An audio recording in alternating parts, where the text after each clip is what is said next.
Outside playing in the backyard and didn't see his pastor arrive to give a house visit. But he came running in about 10-15 minutes later with a mouse hanging by its tail from his hand. He said, "Mommy, look, I found a mouse. I hit it with a broom, then I hit it against the wall." And then he saw his pastor and said, "And then the Lord called him home." This young boy, his reaction by seeing his pastor and the sudden reverence for life, from just a second ago, where it was not, you can often be like this boy, where we say the right things, but often our actions don't reflect what we believe. We can be quick to say what's right and true, or know what is true, but oftentimes is not reflected in how we live life. James in this text today wants to challenge us to see what it means to have a faith that's a genuine article. Because faith alone saves, but saving faith is never alone. In this text today, James talks about this idea of faith and deeds together. Now, the word faith is mentioned 16 times in the book of James. It's mentioned 11 times in this text here. So when a word is mentioned that many times, we need to pay attention. Faith in God leads to a love for God, and a love that is not hidden. In fact, we see in the text today the importance of this. James says, "What good is it, my brothers, if a man claims to have faith, but has not deeds? Can such a faith save him?" Faith's important, and we are saved by faith alone. John chapter 20, verse 31, "But these are written that you may believe that Jesus is the Messiah, the Son of God, and that by believing in him you may have life in his name." Or what about John 3:16? "For God so loved the world that he gave his one and only Son, that whoever believes in him shall not perish, but have eternal life." Or how about the Roman jailer? Remember that when Paul and Silas were in jail, earthquake happens, they escape, but they stay, and the Roman jailer falls on his knees and says, "What must I do to be saved?" And Paul tells him, "Believe in the Lord Jesus Christ, and you will be saved, you and your household." It's a reminder that it is by faith that you are saved. It is the grace of God. Nothing you do can save you. It is a sheer act of grace by God, and our response with faith is what saves us. But faith is not just something where we say something, it's a relationship with God. We're reminded of this in John 15:5. Jesus says, "I am the vine, you are the branches. Whoever abides in me and I in them will bear much fruit. Apart from me, you can do nothing." He uses the analogy of a vine and branches, that we're tied in organically to Jesus, and that we need to remain in him if we want to grow in him. It's a relationship that we're tied into each day. Or about 1 John 3:1. See what kind of love the Father has given us, that we should be called children of God. And so we are. And the reason why the world does not know us is that it did not know him. We have to know Jesus to grow in our walk with him and have a relationship with him. It's a relationship that walks with him each day. And our faith, when we say we believe, is reflected in our relationship with him. So it's faith. Faith's important, and we are saved through faith alone. But then it's reminded here also, James talks about deeds and works. Deeds, works, and doing is mentioned 10 times in this text. Martin Luther, famous Reformational theologian, really struggled with this text, obviously so, because he always emphasized you are saved by faith alone. And this text challenges that. In some ways, he thought maybe Paul and James were fighting with each other. But actually, there's a lot of support to say that James, Jesus, and Paul are all saying the same things throughout Scripture. Look at Jesus in Matthew 7, verse 16. He says, "By their fruits you shall know them." What you see in a person's life, you'll know what they believe. What about Paul in Galatians 5? He talks about the fruits of the Spirit. That what you believe comes out in your life. You start bearing fruit because you believe. Your life reflects what you believe. Or our responsive reading, the reminder of we're saved by grace and faith, but also we are called to do good works which God has prepared in advance for us to do. What is outside is an evidence of what is inside. It comes out of how we live. We don't get legalistic about this, but we think about how we live. So you heard it said, "Show me your wallet and I'll tell you what you believe. Show me how you live each day and I'll tell you what you really put your faith in." That's the idea that James is pulling from here. How you live, what comes out of your life either reflects the genuine article of faith, or, as he says, there is no faith at all. We are saved by grace alone, through faith alone, but saving faith is never alone. James gives more examples of this to explain what he's talking about in verse 15. Suppose a brother or sister is without clothes and daily food. One of you says to him, "Go, I wish you well, keep warm and well fed," but does nothing about his physical needs. What good is it? In the same way, faith by itself, if it is not accompanied by action, is dead. James is playing on this idea that you say, well, I'm sorry you're in need. I hope that you'll get clothed and you'll get some food, and you do nothing at all. Well, then there's nothing really there. If you're not willing to respond to a need in front of you, James says, well, what good is it if you just say all the right things, but never, ever actually do what you say? If I say to Krista, I love her, how amazing she is as my wife, and I tell her all the time, but none of my actions ever back up the fact that I love and appreciate her, she'll start to question, does Tim really love me? And part of the reason is my actions reflect whether I do or I don't. Who I love, how I live, comes out of my life, what I put my faith in. I can say all the right things, but it's how I live that shows what I love. Matthew chapter 25, Jesus tells the same thing that James is saying here. He says this about those in the end who come to him who are saved.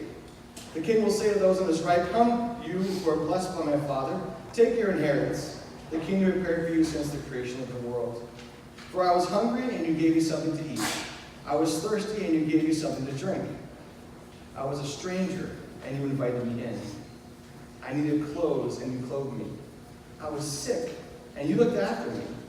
I was in prison, and you came to visit me." And the righteous will answer, "Lord, when did we see you hungry and feed you, or thirsty and give you something to drink? When did we see you as a stranger and invite you in, or needing clothes and clothe you? When did we see you sick or in prison and go visit you?" And the king will reply, "Truly I tell you, whatever you did for one of the least of these brothers and sisters of mine, you did for me." Both Jesus and James are getting a point here that we have not the heart of Jesus for the needs of others around us, for these brothers and sisters of ours who are in need. The question is, where is our faith? If we have a heart that's been changed by the grace of God, remembering that we are hard-hearted people by nature. By nature, we don't really know how to love. But when God gets in our hearts, when we believe in Him, when He forgives us of our sins, tells us He loves us, not even loves us, but that He likes us, that He cares about you, that He wants to know what's going on in your life and cares about every little detail of your life. When you know He likes you and loves you and has forgiven you, if you really believe it comes out of your life. You want to respond with gratitude and grace for what God's done for you by showing it to others and by loving and obeying what He calls you to do. It's that type of love, that type of grace that changes us and that flows out of our life. That we begin to respond by wanting to show those who are around us who are in need, and by caring for those who are asking for our assistance, by showing them Jesus, flowing out with a heart of gratitude to others. We are saved by grace alone, through faith alone, but saving faith is never alone. James continues on here and explains some more what he's talking about in verse 18. But someone will say, "Well, you have faith and I have deeds. Show me your faith but without deeds, and I will show you my faith by what I do." He gives an example of two people talking about, well, you've got faith. That's your gift, is faith. And I've got works, so I do works, and that's your gift. He's trying to make the point, these are not gifts. Like you were given a gift of teaching, you're given the gift of prophecy. It's not like that. Faith and works go together hand in hand. They're meant to be together. And so we do this, he's trying to say, listen, it's not about spiritual gifts. If you believe, if you have faith, it will show forth in your life. You cannot see it as, that's your gift, my gift is not a faith thing. It's actually got to be faith and works together, hand in glove. Giving us this image of showing how we love and what we love by how we live our life. I mean, you can tell me this pew you're sitting in right now, how old it is, how great it is, how comfortable or uncomfortable it is, or how well it supports your weight. You can tell me all those things, but when you sit in it, you show that you believe that pew can support you. You're reflecting what you show and believe. John Francis Blondin was a famous tightrope walker. He once did a tightrope walk over Niagara Falls in 1859. 25,000 people came out to see him. He did lots of walks across the falls on this tightrope. He did one with a chair and table and had a meal, all kinds of stuff that he did. Well, one time when he crossed to one side, he got off his tightrope and he asked the man standing there, "Do you believe that I can walk back across this tightrope with a man at my back. And the man said, yes, I believe you can. And he said, well, hop on. And the man said, no, thank you. And totally turned him down. Can't blame him for that. But he said he believed. I believe you can do it. But when it came to actually getting on his back and going, that's a whole different conversation. That's the kind of challenge we're talking about here. To really believe is to hop on. To then not only say you believe, but to really jump on his back, which the man, someone else did, and jumped on his back and went across. But to really jump on and believe that Jesus is true and good. I want to follow you, and I'm going to show with my actions that is true. To really believe is to put your full confidence and to follow through with your life. James wants to be clear about this, and he gives a tangible example about demons. He says, you believe that there is one God. Good. Even the demons believe that and shudder. This reference to one God goes back to the Shema. Love the Lord of God. The Lord God is one. That's what the Jews would always recite. Love the Lord your God with your whole heart, soul, strength, and mind. So of course, any good Jew hearing James say this in this letter would go, yeah, there's one God. And James is good. You believe that. Great. Even demons believe that and shudder at that knowledge. I mean, think about it. If you were to say someone was a member of the church, even demons could answer some of these questions, like, do you believe there's a God? Well, demons would say they do. There is a God. Do you believe Jesus is God? Well, they would acknowledge that too. Is there a virgin birth? Do you believe Jesus died on a cross? That he rose from the dead? All these are questions that maybe a demon would say, yeah, those things are true. They're true. Well, I don't put my trust in them. He's challenging this whole idea that you can say and believe all these things, but your life and how you live shows what you really are all about. And we can do this too in our own life, right?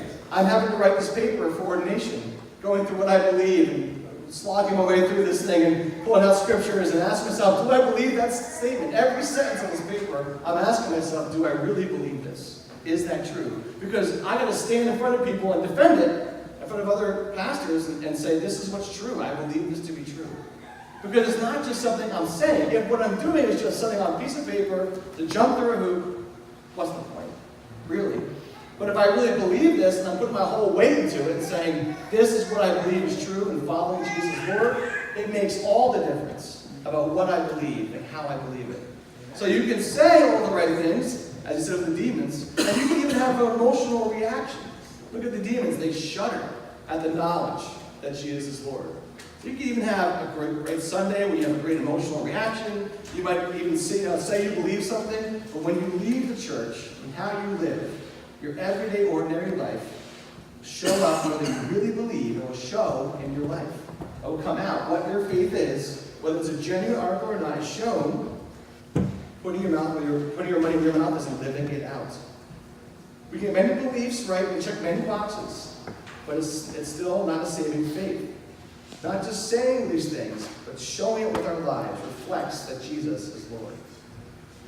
And this is a reminder too for us. If I told you today that someone had a cure for you, and the work at Mass General, you had an illness that needed to be cured, and I told you there's a doctor at Mass General that could cure you today, and you said, I believe he can cure me. Great, you believe. Will you actually go? Because you can say you believe, but you're not healed until you go.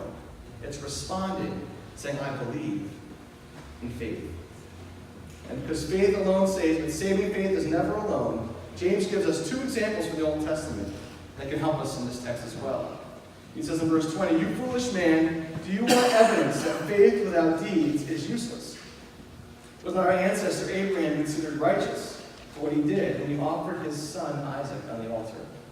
You see that his faith and his actions were working together, and his faith was made complete by what he did. And the scripture was fulfilled that says, Abraham believed God, and it was credited to him as righteousness. He was called God's friend. And you see that a person is justified by what he does, and not by faith alone. James says literally, you empty-headed people, do you want evidence? Want some proof of this? Let's look at an example from the Old Testament. Now remember, think of Abraham's story. Now, go back and think of Abraham. Maybe you were a traveler in Abraham's time, and you met Abraham, or Abram at the time. You ran into him, and his name is Abram, so he said, hi, I'm Exalted Father. Oh, nice to meet you. And he says,